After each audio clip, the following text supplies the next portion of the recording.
Kwa majina naitwa Misuka Tarimo na miaka 19, mimi mwigizaji Mtanzania.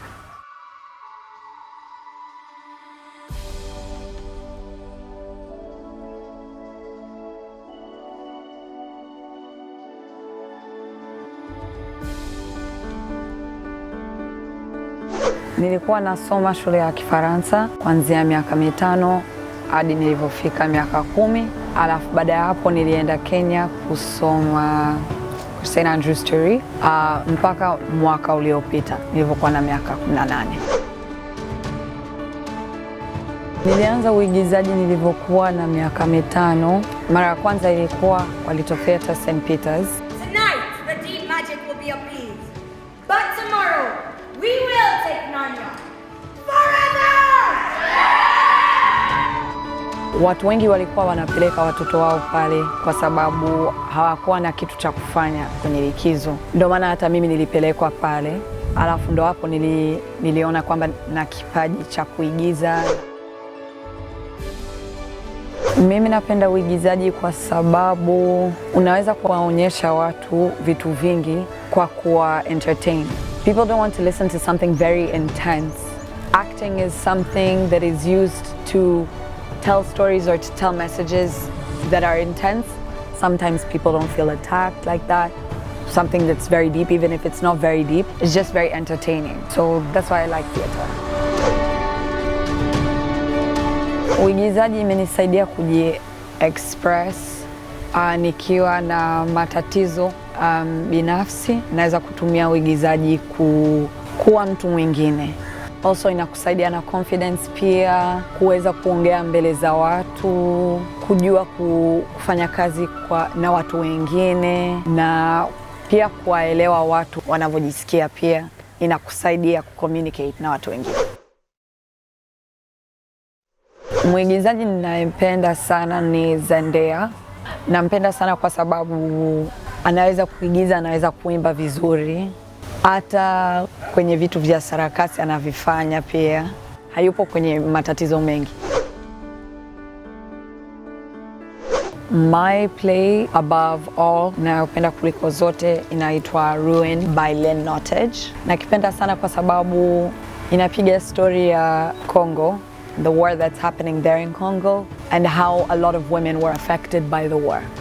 So it tells a very intense story about war and how they were affected. And I read the play recently. Sijawahi kusoma kitu na kulia namna hiyo, kwa sababu inakuonyesha, yani bila kuficha hata kitu kimoja, inakuonyesha kila kitu kinachotokea hapo, na kweli unaelewa the situation na hali ya Kongo sasa hivi sio vizuri. Ndio maana nilisema kwamba uigizaji sio mchezo tu, inatumika kuwaonyesha watu na kuwa educate pia. In the play Ruined, it's explained how rape is not just used for sexual desire, but it's actually a power thing. And that's why it's used a lot in war, because it's a power dynamic.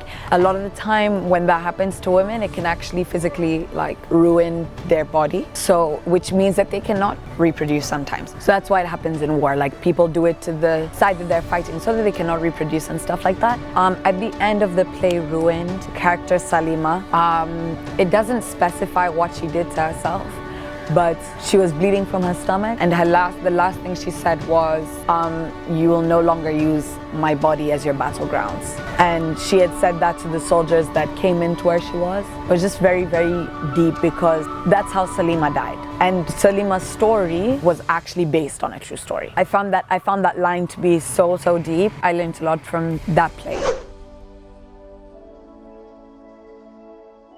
Navyoona mimi ni kwamba watu hawaangalii uigizaji kama kitu cha muhimu. Wanaona kwamba ni mchezo tu. Mtoto wake anaweza akafanya uigizaji, lakini mwishoni atakuwa labda mwanasheria au atakuwa daktari. Lakini mimi namshukuru Mungu kwamba wazazi wangu wananishauri kufanya kitu ambacho napenda. Mwisho wa siku wanataka nifanye kitu ambacho kinanifurahisha. Kama wewe unaweza kujua thamani ya unachofanya, hata utaweza kuwaonyesha watu wengine pia kwamba hicho kitu unakifanya kina thamani, na watakulipia hivyo hivyo. Ndio mimi mwigizaji, lakini pia na kipaji wa kuongea lugha nyingi. In order of from strongest to weakest. Kiingereza, alafu Kifaransa, alafu Kiswahili, alafu Kihispania, alafu Kijerumani. Nilikuwa najifunza Kiarabu lakini sijaendelea sana. Sasa pembeni ya uigizaji nafanya pia darasa za kuwafundisha watu Kifaransa, au nilikuwa nawafundisha watu wanaongea Kifaransa tu, nilikuwa nawafundisha